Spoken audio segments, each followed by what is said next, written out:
Hey guys, so we're gonna go over an at-home workout you can do if the only piece of equipment you have is a plate, okay? The weight of the plate will obviously determine the difficulty of the movements.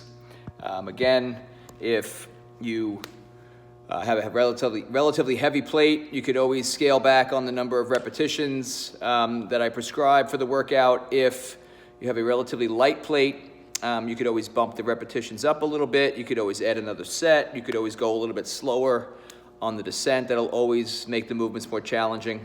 The more deliberate you move, obviously the more challenge is going to be presented by them. Let's go over the movements real quick. Make sure you guys can see me.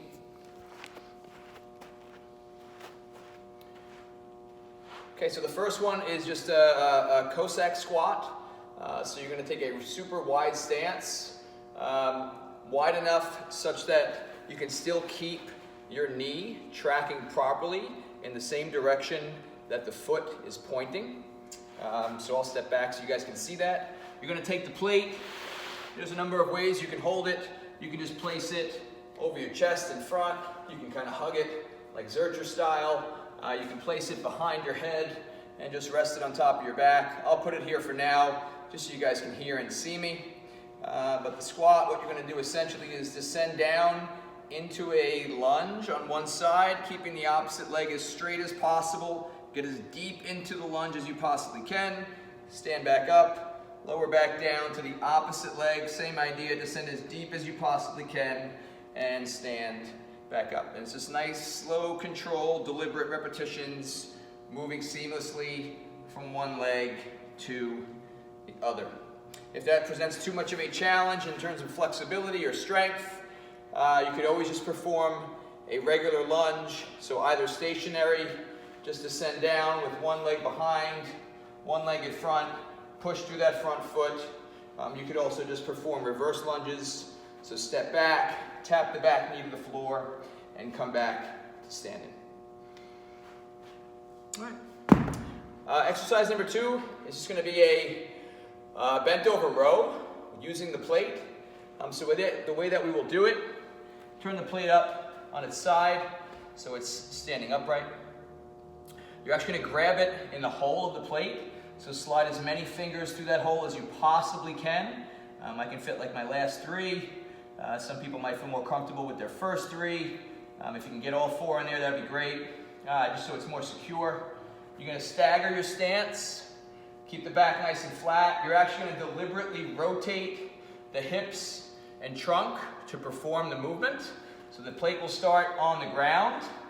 You'll kind of start rotated away from the plate.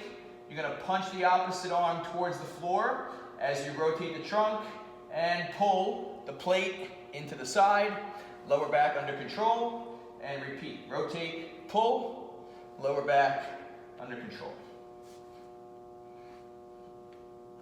Okay, the plate starts on the ground every single repetition. Number 3, you're going to take a nice wide stance once again. So significantly wider than your squat stance, even wider than your sumo stance. Really go as far as you possibly can within reason. And you're just going to simply perform like a hinge at the hip. So basically deadlifting the plate off the ground and standing back up. So I'll show it from the side. The plate will start on the ground. I kind of straddle it, take a nice wide stance, tip forward at the hip, maintain the back nice and flat, grab hold of the plate. From there, stand back up by squeezing the hips forward and just lower back down nice and slow. Stretch out the hamstrings, the inner thigh, keep the back nice and flat, butt goes back, and then again, squeeze the hips forward. Okay, the challenge here is really on the descent. Not so much in standing back up. Just stand up nice and aggressively. Exercise number 4 is a press. Again, you're going to involve the entire body here. You're going to rotate at the hips and the trunk to perform the exercise. You're going to take the plate and place it on top of your hand, kind of like a waiter carries a tray. So you're going to have to pay attention to balancing that the entire time, or this could end poorly.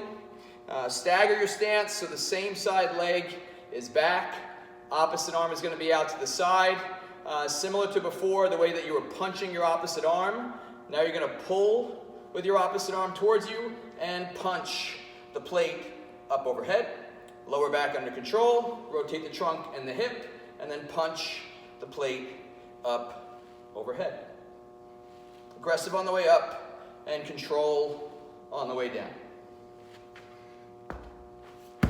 Last but not least, you're going to do a plank on the floor with your hands straddling the plate.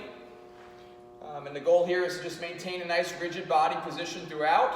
And just going to take your hands and alternate placing them on the plate and then placing them on the floor next to the plate. And so I'll demonstrate here.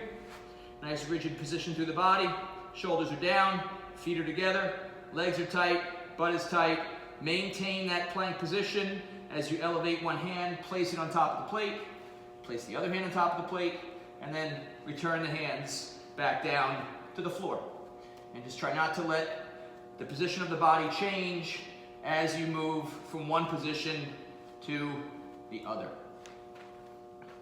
That's it, gang. Sets and reps and structure of the workout will all be in the description underneath the video, as well as in SugarWOD. Enjoy.